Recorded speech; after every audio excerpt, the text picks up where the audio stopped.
Madame, Monsieur, bonsoir. Bienvenue au sommaire de ce journal. L'espérance, la paix et le mieux vivre ensemble. Les messages véhiculés à travers la célébration pour la première fois aujourd'hui d'une journée internationale. La proclamation de cette journée, initiative de l'Algérie qui a obtenu l'adhésion de l'ensemble des pays. Une reconnaissance pour son rôle dans la promotion de la culture de la paix et de la réconciliation. Le président Bouteflika décorché Khaled Bentounes de la médaille Ahid de l'Ordre du Mérite national. La médaille lui a été remise au siège de l'UNESCO à l'occasion de la célébration de cette journée internationale du vivre ensemble en paix. Le général de corps d'armée Ahmed Gaïd Salah termine sa visite au niveau de la 4e région militaire par une réunion de travail au siège du commandement. Le ramadan, c'est demain. Un formidable élan d'aide sociale prend tout son sens durant ce mois. Les initiatives sont nombreuses, comme celle de Dar Dzeir à Marseille, qui réunit les bonnes volontés pour venir en aide aux plus nécessiteux. Journée internationale du vivre ensemble en paix. La journée est célébrée pour la première fois ce 16 mai. Cet événement, une consécration au niveau mondial d'une initiative algérienne.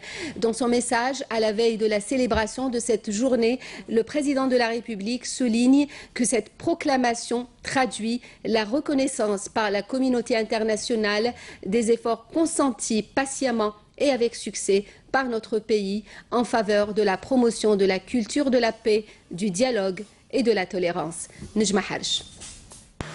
Le président de la République tient à rappeler dans son message que la célébration de cette journée pour la première fois par le monde entier permet à notre pays de tirer une légitime satisfaction d'avoir initié cette action qui vise à créer pour nos générations futures un monde meilleur fondé sur la tolérance, le respect mutuel dans la différence, la diversité et la solidarité. Notre peuple, ajoute le chef de l'État, devra persévérer dans la promotion de la culture de la paix et du vivre ensemble à travers la valorisation du civisme, du travail et de l'amour de la patrie. Proclamée le 8 décembre dernier par l'Assemblée générale des Nations unies, la Journée internationale du vivre ensemble en paix est une initiative algérienne, précise le chef de l'État, entreprise par l'association internationale Soufi El-Alawiya. Elle est reconnue par la communauté internationale en vue de promouvoir la tolérance entre les citoyens, tant au sein des sociétés qu'entre les nations. Ceci à un moment où les lignes de la rupture et les facteurs de division se multiplient, dira Abdelaziz Bouteflika, qui rappelle également que notre pays a constamment prôné la promotion du dialogue, de l'entente et de la coopération entre les religions et les cultures, puisant tout cela dans les enseignements de notre sainte religion, l'islam. Et c'est grâce à ces nobles valeurs que notre peuple, ajoute le chef de l'État, a su surmonter la tragédie nationale marquée par un terrorisme barbare que notre pays a affronté seul grâce à la détermination souveraine de son peuple à travers son choix de la paix et de la concorde civile, un choix qui rappelle les hommes à se réconcilier, à renforcer l'unité nationale pour construire ensemble une Algérie moderne. C'est à ce chapitre qu'il convient, précise le président de la République, d'inscrire la définition constitutionnelle des composantes de l'identité nationale qui sont l'islam, l'arabité et la mésérité et la nécessité de les exploiter pour la promotion de politiques économiques, sociales et culturelles avec une répartition équitable des chances, de la richesse nationale et de la prospérité. Ce qui reflète la dynamique inscrite par notre pays pour la promotion de notre jeune démocratie qui contribue à ancrer les valeurs du vivre ensemble par le renforcement de l'état de droit, le respect des droits de l'homme et des libertés fondamentales, ajoute Abdelaziz Bouteflika, ce qui traduit également les importantes avancées enregistrées en matière de promotion de droits et du statut de la femme au sein de notre société. Ce qui passe impérativement aussi par la profonde réforme du système éducatif national en vue de stimuler davantage les valeurs du vivre ensemble en paix parmi les millions d'élèves. L'action de l'Algérie en direction de son voisinage immédiat et de l'ensemble de ses partenaires a toujours été guidée par les principes de paix, de coexistence, de coopération et de bon voisinage, rappelle le chef de l'État. L'idée d'une journée pour le vivre ensemble a été formulée en 2014 lors d'un congrès à Oran par l'association internationale Soufi El Alawiya. Présenté par l'Algérie, le projet a été adopté par consensus par les pays membres de l'ONU en décembre dernier. Un consensus et une consécration pour le rôle de l'Algérie dans la promotion de la culture de la paix. L'Algérie qui a pu, grâce à la politique de la concorde et de la réconciliation initiée par le président Bouteflika, tourner la page sur une sombre période vécue par notre pays. Nakhla Al-Aourbi.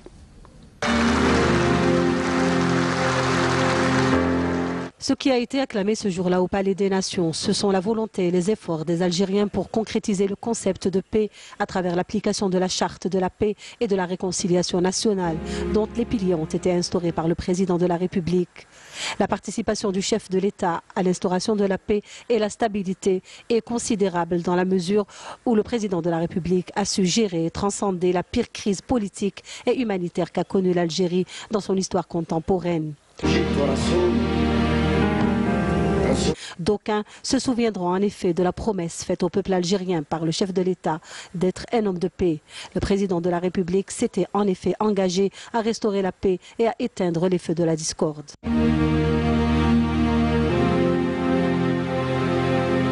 Il a fallu d'innombrables déplacements à travers le pays et beaucoup d'énergie pour propulser l'Algérie vers de nouveaux horizons et convaincre les populations que le plus dur est passé.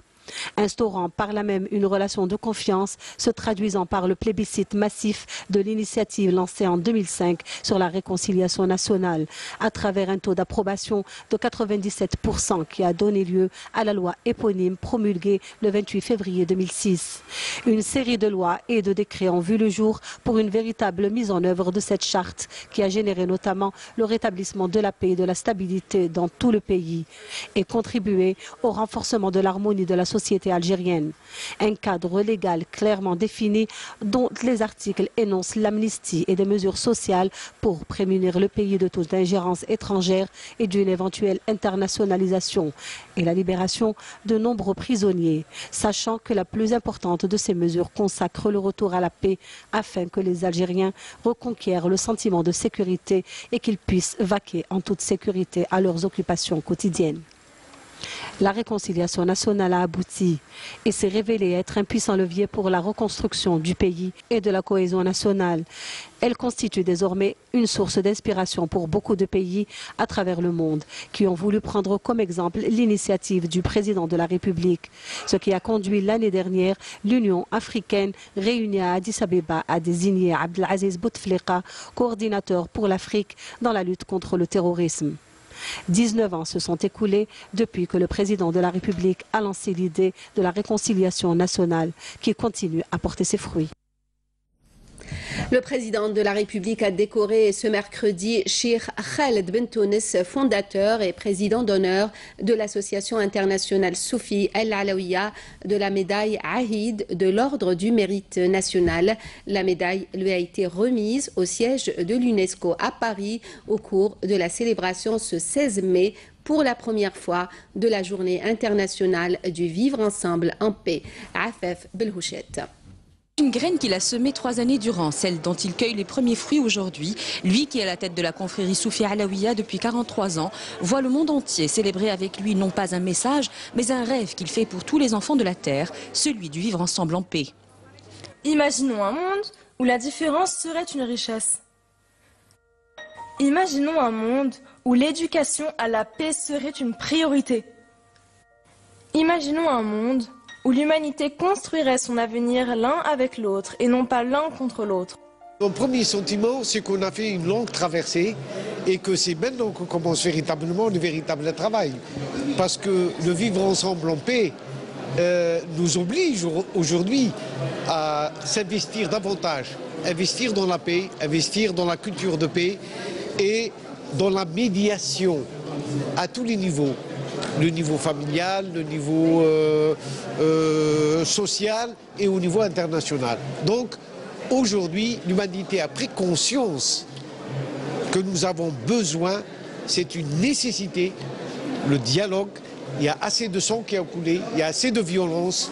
Aujourd'hui, on ne peut plus régler nos problèmes par la violence ni la force. Il faut le régler par la médiation et le dialogue. Et c'est au président de la République que va sa première pensée en ce jour. Lui, dont le soutien indéfectible a accompagné ce projet dès le berceau, dès que l'idée fut lancée en novembre 2014 à l'issue du premier congrès international féminin organisé à Oran, sous le haut patronage du président de la République. Et c'est au siège de l'UNESCO et des mains de l'ambassadeur d'Algérie en France que le chef de l'État décerne aujourd'hui la médaille de l'ordre de mérite national au grade de Haïd. Je le remercie infiniment pour m'avoir honoré en tant que personne, mais il a honoré aussi toute une école de pensée. Toute cette école du Tasawwuf que nos ancêtres et nos aïeux nous ont laissé, ce chemin de la paix. Cette parole du prophète aujourd'hui prend un effet effectif, semer la paix, aider le nécessiteux, reliez-vous les uns avec les autres et priez la nuit quand les gens dorment. Plus qu'une idée, cette journée s'inscrit dans la droite ligne de la démarche du président de la République, guidée par la conviction que nul pays ne peut voir le jour sans l'acceptation de l'autre avec ses différences pour le bien de tous. بادر رئيس الجمهورية بإقرار قانون الوئام المدني تلاه فيما بعد ميثاق السلم والمصالحة الوطنية الذي التف حوله الشعب الجزائري وزكاه من خلال تبنيه بأغلبية ساحقة في الاستفتاء الشعبي عام 2005 وقد كانت النتيجة المباشرة لهذا المسار خلق ديناميكية وطنية متينة وهبة منقطعة النظير قوامها التصالح. Et ce sont l'ensemble des États membres des Nations Unies qui ont adopté le 8 décembre dernier à l'unanimité la résolution soutenue à bout de bras par l'Algérie visant à instaurer une journée internationale du vivre ensemble dans la paix et que célèbre aujourd'hui l'UNESCO à son tour. Je voudrais particulièrement remercier notre équipe de diplomates au niveau de New York qui ont fait un travail énorme. Vous ne pouvez pas vous imaginer le travail qui a été fait pour que, à l'unanimité, avec consensus, il n'y a même pas eu de vote. Ça a été accepté par 193 États membres des Nations Unies.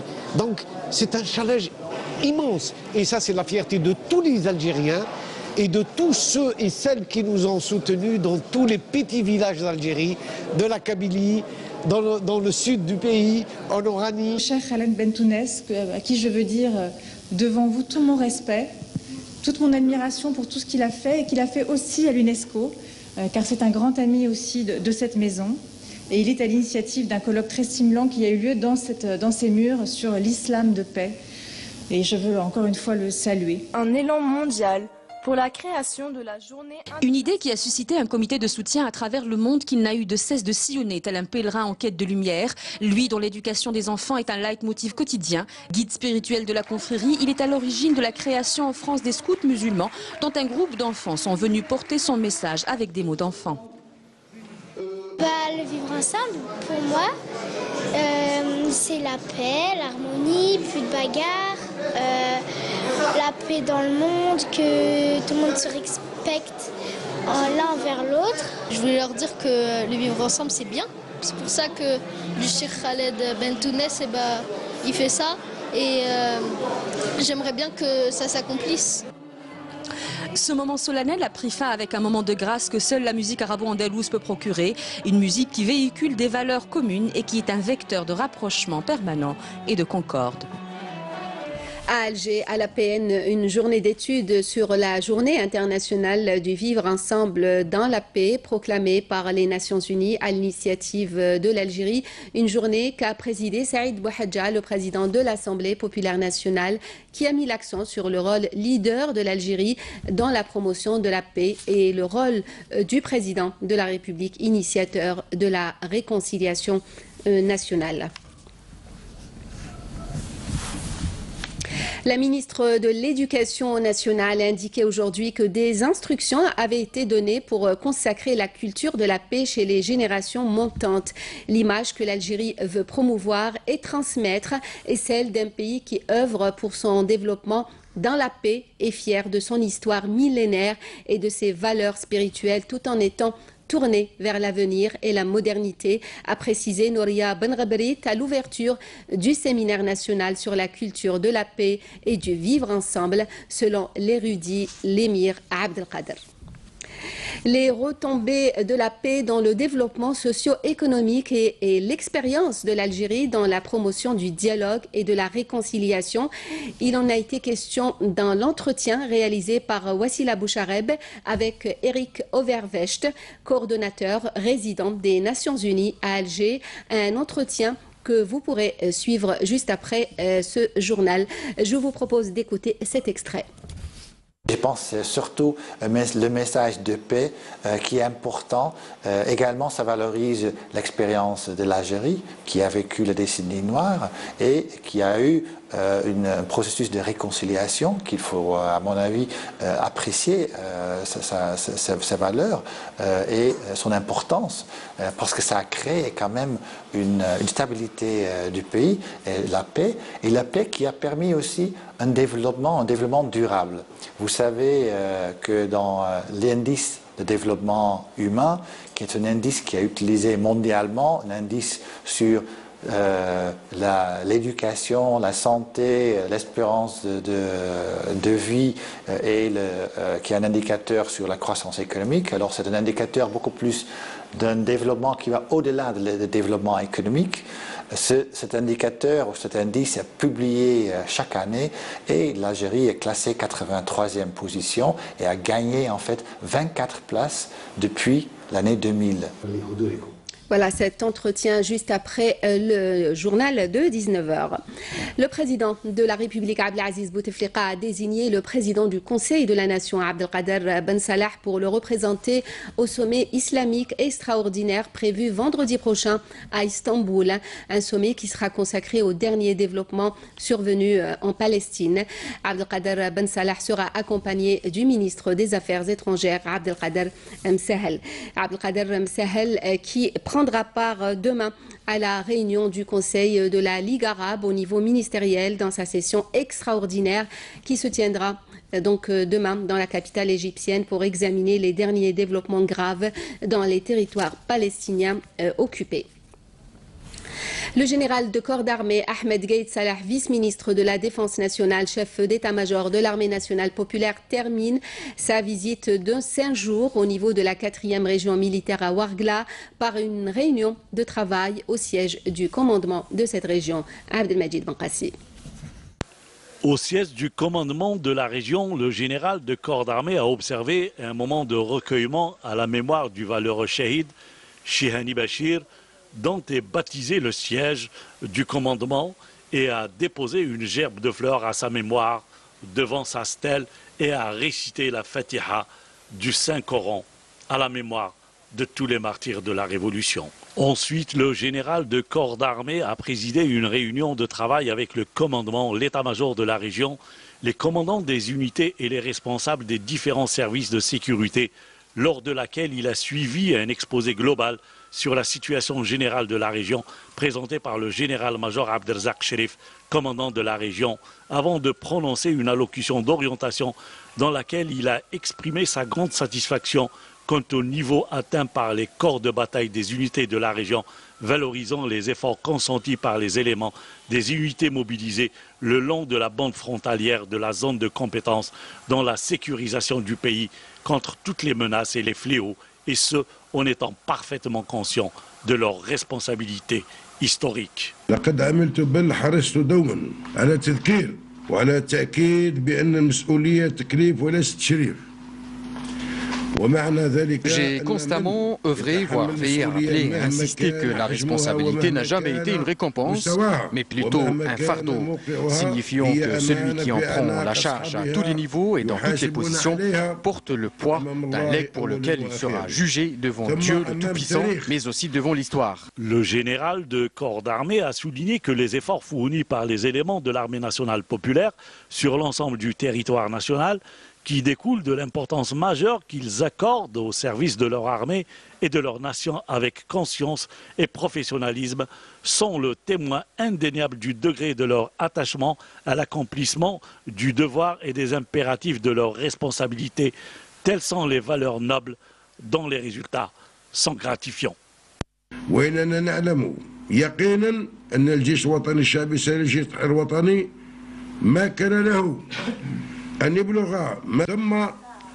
Nous sommes convaincus que l'armée nationale populaire, digne héritière de l'armée de libération nationale, n'aurait pu atteindre aujourd'hui le haut niveau de développement que grâce à l'aide d'Allah, le Tout-Puissant, puis au soutien indéfectible et les orientations perspicaces de son Excellence, Monsieur le Président de la République, chef suprême des forces armées, ministre de la Défense nationale, mais également grâce aux valeurs de responsabilité, d'honnêteté et de sincérité qui distinguent nos cadres.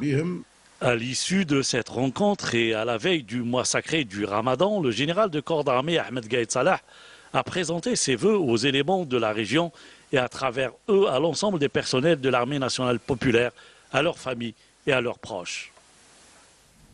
Le ministère de la Défense nationale annonce ce soir que suite à la reddition de la famille du terroriste F. Salah, composé de 10 membres le 26 avril 2018 à Gigel, et en réponse à l'appel de sa famille, le dit terroriste s'est rendu aujourd'hui aux autorités militaires de Gigel. Le terroriste F. Salah dit Abu Oussama, qui avait rallié les groupes terroristes en 1998, avait en sa possession un pistolet mitrailleur de type Kalachnikov, 3 chargeurs garnis et une quantité de munitions. 2 terroristes se sont rendus aussi aux autorités militaires à Tamanrasset, annonce ce mercredi le MDN. Il s'agit de CH Ekli, dit Abu Saïd, qui avait rallié les groupes terroristes en 2009, et F. Attahar, dit Abu Moussa, qui avait rallié les groupes terroristes en 2015. Les 2 terroristes avaient en leur possession 2 pistolets mitrailleurs de type Kalachnikov, 2 chargeurs de munitions garnis, précise la même source. D'autre part, et suite à des opérations de recherche et de ratissage menées distinctement à Gigel, à Indefla et Chlef, des détachements de l'armée nationale populaire ont découvert et détruit hier une casemate pour terroristes, 3 bombes de confection artisanale, une arme à feu, une quantité de munitions et divers objets, tandis qu'un pistolet mitrailleur de type Kalachnikov et un chargeur garni ont été saisis à Tamanrasset, annonce aussi le MDN. Le mois de Ramadan débute demain en Algérie. Le croissant lunaire annonçant le début du mois sacré n'a été observé nulle part hier soir à travers l'ensemble du territoire national. Le Ramadan, mois de jeûne, de prière et de solidarité, mais aussi malheureusement de surconsommation et de flambée des prix. La disponibilité des produits et les prix sont en effet 2 préoccupations majeures pour le consommateur algérien. À Adrar, un marché de proximité dispose de tous les produits alimentaires à des prix défiant toute concurrence. Selm Kasser. Situé en plein centre-ville, le marché est bien achalandé. La plupart des produits alimentaires sont à des prix raisonnables. Les habitués apprécient beaucoup et vaquent à leurs emplettes en toute quiétude. Le lait est disponible à tout temps de la journée, même pour le mois de Ramadan. Le prix fixé par l'État qui est de 25 dinars. Les prix des viandes sont raisonnables. La viande bovine est à 850 dinars le kilo, la viande cameline à 650 dinars et le poulet à 290 dinars. Ce qui est cher, c'est le foie qui est à 1500 dinars. Nous allons encore baisser les prix. Ce sont des prix subventionnés par rapport aux prix non contrôlés par l'État, comme le riz, les lentilles et les pois chiches.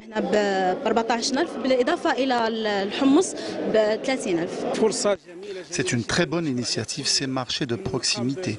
Ils aident énormément les familles à revenus modestes. Ces marchés de proximité ont été organisés par la direction du commerce de la Wilaya afin de libérer l'activité commerciale des commerçants spéculateurs et maîtriser la hausse des prix.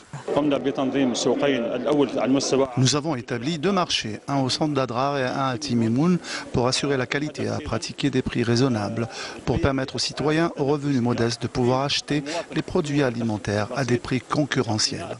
Pour rappel, le contrôle sera assuré par les agents de la direction du commerce pour lutter contre le commerce informel et intensifier également le contrôle des produits sensibles et périssables.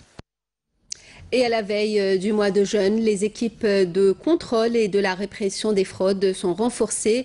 Une mobilisation partout sur tout le territoire national. Illustration à Béchar ce soir avec Yasmine Chouir. À l'approche du mois de Ramadan, la direction du commerce de la wilaya de Béchar redouble d'attention concernant les fraudes dans les marchés. Avec plus d'unités d'inspection et de répression des fraudes et grâce aux sorties sur le terrain tout le long du mois de Carême, la direction vise à combattre certains dépassements qui pourraient porter préjudice à la santé du consommateur. قد سخرت مديرية التجارة لولاية بشار 54 فرقة مراقبة. La direction du commerce de la wilaya de Béchar a déployé 54 équipes d'inspection sur le terrain. 29 d'entre elles se chargent des pratiques commerciales et 25 sont dans la répression des fraudes.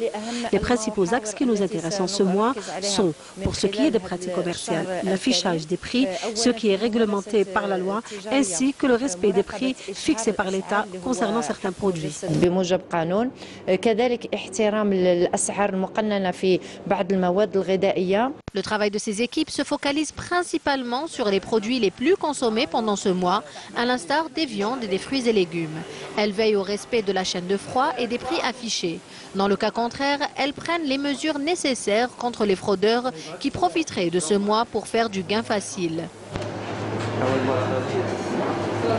Nous espérons que les prix ne vont pas augmenter, mais les consommateurs sont responsables, car celui qui a l'habitude d'acheter 5 kilos va acheter 10 kilos pendant le ramadan. Après les 3 premiers jours de ramadan, les prix baissent. Les prix sont abordables. La pomme de terre fait 40 dinars et n'augmentera pas. Elle peut même baisser. Le consommateur est un des maillons de cette chaîne de consommation. Il faut qu'il soit conscient de tous les autres maillons et qu'il achète dans des marchés légaux. Au final, chacun a sa part de responsabilité dans la surconsommation et le gaspillage alimentaire pendant le mois de Ramadan. Le travail de la direction commerciale pour la préservation de la santé du consommateur et son pouvoir d'achat ne peut être efficient qu'avec la participation du consommateur lui-même. Le ministre du Commerce, Saïd Djelleb, reçu ce soir par Samia Bacha dans l'émission Notre Invité, une émission que vous pourrez suivre sur notre chaîne juste après le journal de 20h. Solidarité, un formidable élan d'aide sociale prend tout son sens durant le mois du Ramadan. Les initiatives sont nombreuses et comme celle de Dar Zaïr à Marseille qui réunit toutes les bonnes volontés pour venir en aide aux plus nécessiteux. Le reportage est signé Yazid Ait Mahiddin.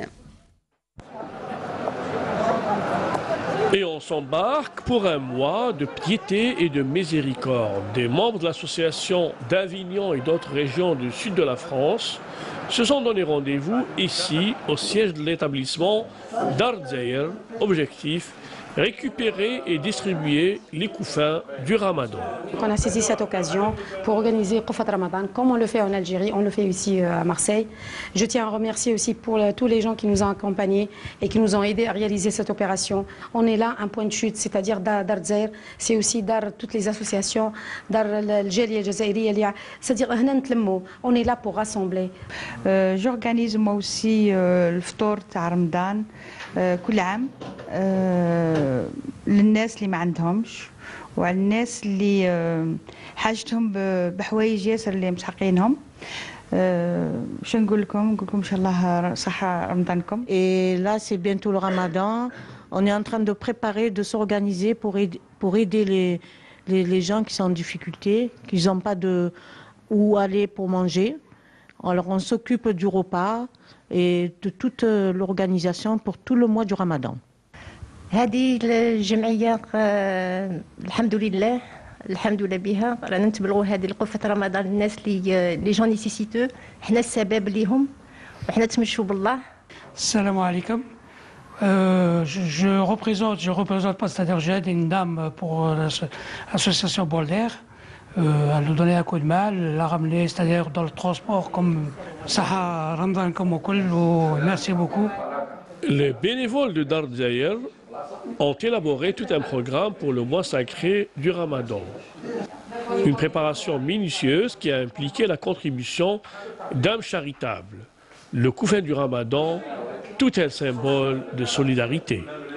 Et les gens de Marseille, de Lyon, qui se réunissent grâce à ce point de chute qui est Dar Dzaïr, qui c'est un endroit pour que la communauté nationale, pas les immigrés, je parle de la communauté nationale en France, qui ont l'occasion de se voir et de s'entraider, de se souder les coudes et d'avoir une bonne vision de l'Algérie. ربي إن شاء الله يلم الشمل نتاعنا ويهدينا للخير ونعقبوا إن شاء الله رمضان مبارك في الهناء وفي السعادة وشكرا وربي يفتح على الناس هذوم اللي راهم يعاونوا فينا كيما مدام امال فرحات كيما اير الجيري. Un mois de fraternité et de communion, les bénévoles de Dar Dzaïr ont donné le la pour des jours pas comme les autres. Et on termine ce journal avec une belle rencontre, celle d'un homme passionné qui a pour ambition de créer un musée de l'agriculture. Avec passion, patience et surtout détermination, il a pu rassembler jusqu'à présent quelques 5000 pièces. Certaines sont vieilles de 4 siècles. C'est un reportage de Naïm Al-Walish. Véritable caverne d'Ali Baba, ce que vous voyez là est ce qu'on peut appeler musée de l'agriculture. Ça se trouve à Bel Abbès et on y rencontre de vraies reliques ayant un rapport direct avec la terre et celui qui la travaille. C'est un peu comme la maison du paysan avec son incroyable attirail absolument antique.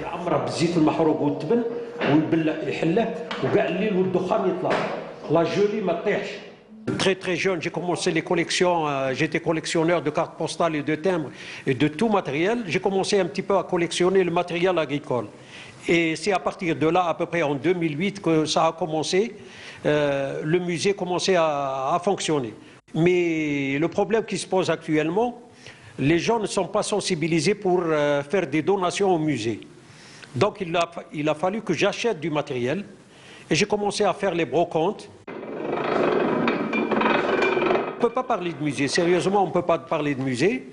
On parle de ramassage actuellement, on ramasse le matériel pour les stocker en vue de la création d'un endroit idéal pour les visites. Situé à l'intérieur d'un ancien labo vétérinaire à l'Institut d'agronomie de Bel Abbès, ce musée englobe plus de 5000 pièces dont certaines comptent plus de 4 siècles. Particulièrement curieux, ces objets racontent un passé lointain où l'homme puiser tout dans la nature pour vivre et faire vivre cette même nature. Ça, c'est un four traditionnel, koucha, où nos grands-mères et nos mères préparaient le pain. Elle est faite à base d'argile et de paille. On peut la former. On utilise 3 choses. On utilise soit le bois, soit les fientes d'animaux ou des chevaux. On les utilisait et ce qu'on appelle le louguid, le louqoud, c'est ça qu'on utilisait pour préparer le pain. Là, on est devant un échantillon de sapindus. Le sapindus est un arbre, ce qu'on appelle le savonnier. Le savon bio, le sapindus est apparu à peu près vers la Deuxième Guerre mondiale, où il n'y a pas eu de savon. Bon, comment la préparation, comment elle se fait? On le plonge à peu près 12 à 14 heures dans de l'eau et le lendemain, on se lave. L'avantage qu'il a, il est tiré par un âne ou la bnadem الجبده. Et l'avantage qu'il a, حاجه سهله وتخدم 3 travaux. تحل الخط. هنا on peut régler les semences تاع السلاطه ولا رادي ولا نافي ولا اللي بغيتيها ومن بعد يردبها. Il fait 3 travaux, حاجه سهله et qu'on peut pas trouver un petit peu. Quoique très mal loti à cause de l'espace vétuste qu'il abrite, ce musée a beaucoup voyagé lors de rencontres d'ici et d'ailleurs. Ces objets qui appartiennent au patrimoine de l'humanité n'ont pas de valeur comptable. Il serait donc temps de les mettre en valeur, n'était-ce pour une approche historique et didactique. Fin de ce journal, le rappel des principaux titres. L'espérance, la paix et le mieux vivre ensemble, les messages véhiculés à travers la célébration pour la première fois aujourd'hui d'une journée internationale. La proclamation de cette journée, initiative de l'Algérie, a obtenu l'adhésion de l'ensemble des pays, une reconnaissance pour son rôle dans la promotion de la culture de la paix et de la réconciliation. Le président Bouteflika décore Cheikh Khaled Bentounes de la médaille Ahid de l'Ordre du Mérite National. La médaille lui a été remise au siège de l'UNESCO à l'occasion de la célébration de la Journée internationale du vivre ensemble dans la paix. Le général de corps d'armée Ahmed Gaïd Salah termine sa visite au niveau de la 4e région militaire par une réunion de travail au siège du commandement. Le ramadan, c'est demain. Un formidable élan d'aide sociale prend tout son sens durant ce mois. Les initiatives sont nombreuses, comme celle de Dar Dzeir à Marseille, que nous avons pu suivre à la fin de ce journal. Merci à vous de nous avoir suivis. L'information continue sur les www.entv.dz, la page Facebook et la chaîne YouTube de Canal Algérie. Pour le journal à 20h, l'édition en arabe. Demain à midi, Amina Zahouf, nous on se retrouvera durant le mois de Ramadan à 18h. Très bonne soirée et Sahar Mdankoum.